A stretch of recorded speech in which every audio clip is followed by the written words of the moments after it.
You're watching Channel 4, the local station. Live with Mary Bear, Kent Justice, the Weather Authority forecast with Chief Meteorologist John Gahn, sports analysis with Mark Brunell, and breaking news with Sky 4. The 10 o'clock news continues. How close were we to a full-blown war with Iran? And is it possible President Trump could pull U.S. troops from Iraq like he did last year from Syria? As we try to understand what happens next, Joy joins us with insight from a local military expert who's been in the region. Joy. Yes. So if you listened to any of the president's speech and came away with more questions about decisions made and what happens next, we did speak with a local retired three-star general in the U.S. Army who says the U.S. is not leaving the Middle East. Iran appears to be standing down. President Trump addressing the nation as the world waited for his public response after Iran's missile strikes on 2 Iraqi military bases housing U.S. troops.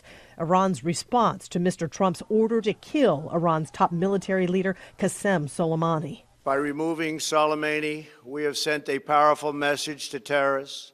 If you value your own life, you will not threaten the lives of our people. As the U.S. and Iran appear to have stopped military moves against the other, some wonder, could things have escalated to a full-blown war? Well, I don't think we came very close, honestly. A retired three-star general with the U.S. Army, Lieutenant General Franklin Hagenbeck, served more than 39 years, which included serving as the head of West Point and as a U.S. senior commander in the Middle East. Just last year, Hagenbeck says he served on the Advisory Council for Army Secretary Mark Esper, who has since become the Defense Secretary, and explains that talks have been going on between the U.S. and Iran for decades. And certainly over the last few months. Since they took out the British ship and they did some other things, shot our drone down, we've been doing a lot of talk behind the scenes at a very high level. So we knew there was going to be some pushback. We didn't know to what degree it would be, but I don't think it was nearly escalating to a bit open warfare at this point. Still, throughout this latest conflict, messages came from Iranian leadership telling Americans to get out of the region. Hagenbeck doesn't believe that'll happen anytime soon. I don't think so. And I think that you've heard him also reach out to NATO countries to be engaged as well. And I think he wants to be a part of that in a larger effort.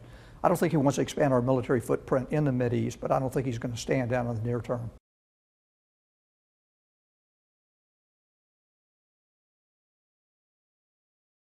I also asked Hagenbeck, does he think the conflict in the past week will have an effect on the upcoming presidential election? And he talked about the different approaches President Obama and President Trump took when dealing with Iranian General Qasem Soleimani.